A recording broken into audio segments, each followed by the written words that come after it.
What's up, everybody? This is Dark Macek with Brutally Delicious, coming at you with a review of Unleash the Archer's brand new album, Phantoma. Okay, so as a power metal nerd, Unleash the Archers is one of the current torchbearers. It's interesting because I think they sit pretty neatly between the old guard like Rhapsody, Stradivarius, Blind Guardian, versus current Mad with Power players like Glyph and Fellowship. Perhaps most interesting, I think, is that there's a lot of female-fronted symphonic power metal bands that sound a lot like Nightwish, but Unleash the Archers is one of the few like double bass-heavy burning power metal bands with a female singer. Off the top of my head, one of the only other ones I can think of is Ancient Bards. Their last two albums, Apex and Abyss, were very well regarded. Abyss was actually my top album of 2020. They were actually my first club show after COVID. September 8th, 2021, La Poisson Rouge in New York with Seven Kingdoms and Aether Realm. Anyways, enough about them. Let's talk about the new album. Stylistically, I think it's an evolution from the last two, and even then I did think Abyss was an evolution from Apex. It definitely sounds like Unleash the Archers, Britney's soaring vocals and the amazing guitar playing, and a lot of the power metal energy is still there, but some of the tracks have a new pop influence. So they toured with Seven Kingdoms, whose last album also had a similar style change. I wonder if there was an influence there. It is very interesting in that it makes the album dynamic in a way. Oftentimes, bands that aren't Slayer will release albums that are mostly fast and then have like one token ballad per album to just change things up. This one is darting between, the power metal style and then something resembling rock. The songwriting is absolutely there. I'm not slamming them for softening in any way.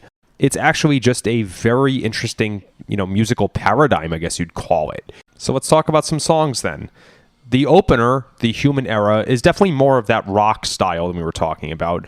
Much more rock than the previous two openers, Awakening and Abyss. It reminds me a little bit of the song Through Stars from Abyss. It has that similar mid-tempo vibe, and Through Stars, when it was released, was described as synthwave hidden behind metal, so I guess that is, kind of what they were going for, maybe. Next up, we have the title track. Never mind, we're back to metal. It's an oddly optimistic kind of power metal. There was definitely some great double bass drumming here, but there's also a great synth addition that just adds a very cool layer to the song. There's a great chorus, too. I know I say that about every fucking power metal song I review, but, what else do you want me to say? That's what makes the genre, right? Just a quick note here. It's about this point of the album when I thought the album sequencing was a bit odd. I thought the title track would have made a much better opener. There's clearly a concept here, so I get that you can't just flip the songs around, but I'm kind of reminded of the two times when Judas Priest's running orders went wrong. That is, Rapid Fire is normally the opener to British Steel, but for the US, they decided to put Breaking the Law there. And then for the remaster, reissue, whatever the fuck, of Sad Wings of Destiny, they literally flipped side A and side B, so Prelude into Tyrant is now halfway through the album instead of the opener. Anyway, sorry for the random history lesson. The Collective. Here's another one of those this should have been the opener songs. Great combo of double bass, burning power metal, with a really cool dark twist towards the end. It sounds like a more mature version of a song from Abyss. I think I'm thinking of Faster Than Light. It might have been Soulbound. Green and Glass. Okay, so this was the first single. It was their first release in 4 years or some shit. It still slaps after I've heard it like 15 times through and I'm hearing new tracks. I still hear this and think, I understand why this was the single. Great chorus, great melody, everything you'd want in an Unleash the Archers song. And even after hearing the rest of the album, this one is still shining despite having heard it like 15 times before. Gods In Decay. This is like 80s pop in a metal song. You know the vibe you get when you hear Beast in Black cover They Don't Care About Us? It's like that, but it's not a meme cover. It's just them writing a fucking bitching song. Speaking of, this solo rips. Absolute highlight, totally original, not derivative, but reminiscent. Give it up or give it all. This is like a fantastic movie soundtrack song. It's not very metal at all. It's more of that rock style, but it's inspiring. The vibe it's giving off is like when you come into your own skin towards the end of high school. Maybe you had like a gym teacher you really related to who like pats you on the shoulder and says, "Come here, kid. You're going to be all right." One of those moments.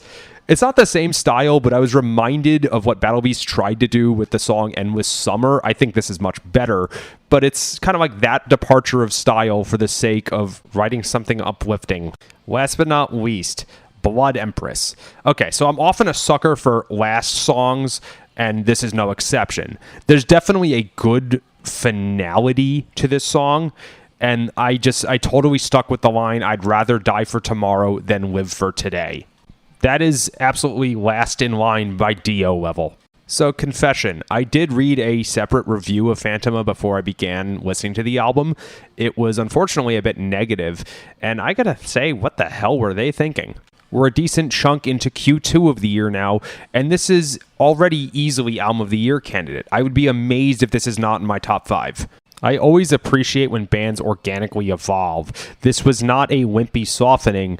They have simply grown as songwriters. I'm not going to get into the nasty game of comparisons, but after Abyss, which was Album of the Year 2020 for me, I am most certainly not let down by Phantoma. Great effort, dudes. Rock on. See you with Powerwolf.